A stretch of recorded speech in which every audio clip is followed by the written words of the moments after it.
Hoy en día, el cristianismo apostólico está dividido principalmente en dos iglesias, la católica romana y la ortodoxa del Este, las cuales han estado divididas desde el Gran Cisma de 1054. En varios discursos recientes, el Papa León XIV ha mostrado sus intenciones de restablecer la comunión plena entre Roma y Constantinopla. A pesar de que ambas tradiciones tienen bastante en común, hay ciertas diferencias teológicas que dificultan mucho restablecer la unión previa al cisma, las cuales explicaré en este video. Una de las diferencias más evidentes entre la tradición católica y la ortodoxa es el asunto de los sacerdotes casados.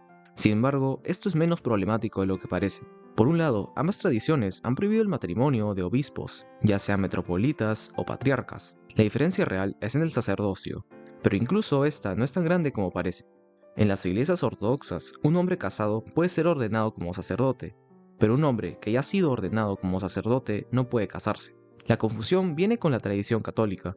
Esta religión está compuesta de varias iglesias que tienen la misma doctrina y están en comunión mutua. Sin embargo, tienen ciertas distinciones litúrgicas, espirituales y disciplinarias.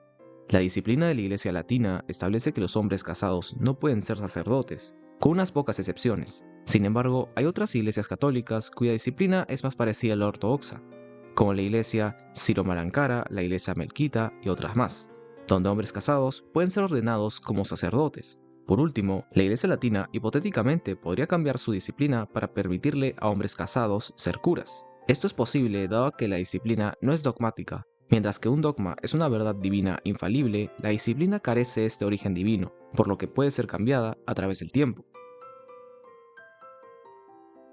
Una de las diferencias teológicas más grandes que existen entre las dos tradiciones es el papado, pero en este asunto también existen bastantes malentendidos.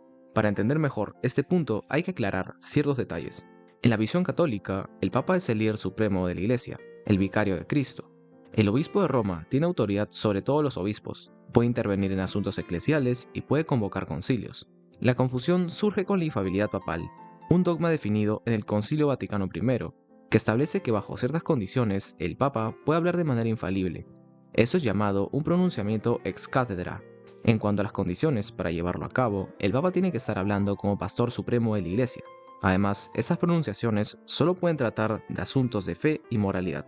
Otros temas como política o ciencia están totalmente excluidos. También debe usar un tono claro, que dé a entender que no está dando su opinión sobre cierto tema, sino que está definiendo una verdad teológica del depósito de la fe que todos los fieles han de aceptar. Si cumple con estas condiciones, la Iglesia considera que el Papa habla de manera infalible. Los ortodoxos no rechazan el papado totalmente, pero sí ciertos aspectos. En la tradición ortodoxa, el Papa era el primero entre iguales. Ese título significa que, a pesar de ser parte del mismo grupo de patriarcas, el Papa tenía un honor especial entre ellos.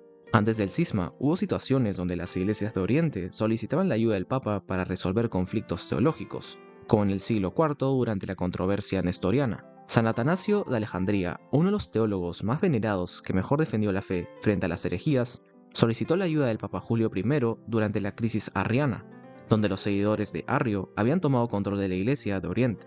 El asunto del papado es definitivamente el que más complica la unión entre Occidente y Oriente.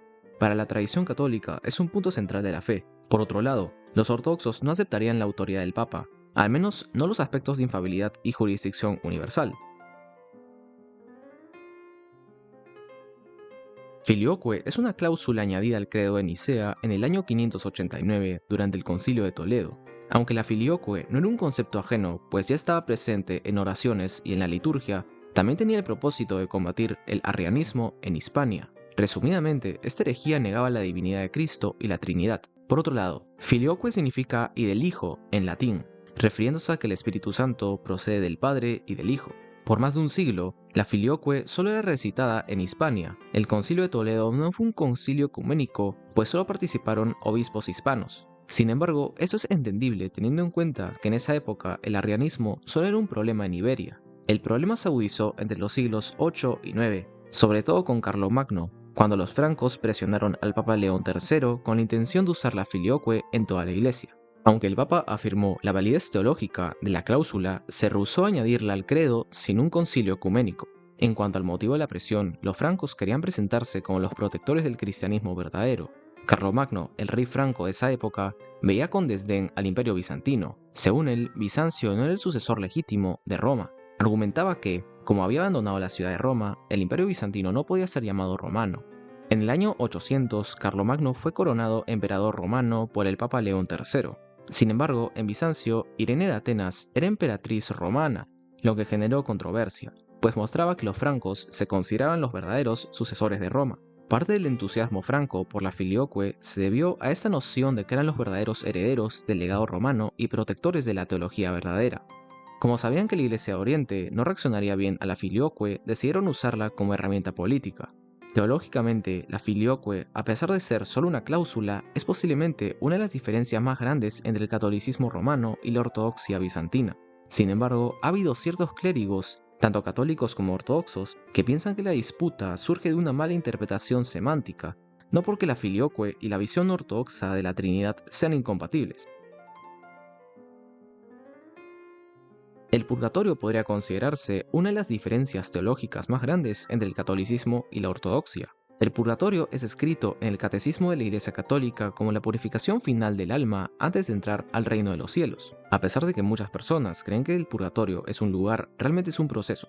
Por otro lado, el purgatorio, según la Iglesia Católica, no es una segunda oportunidad para aceptar a Dios. La lógica detrás de ese proceso es que, dado que el cielo es perfecto, la imperfección, es decir, el pecado, no puede entrar. Por lo tanto, las almas que mueren con pecados veniales y culpas menores tienen que ser purificadas del todo antes de entrar al cielo.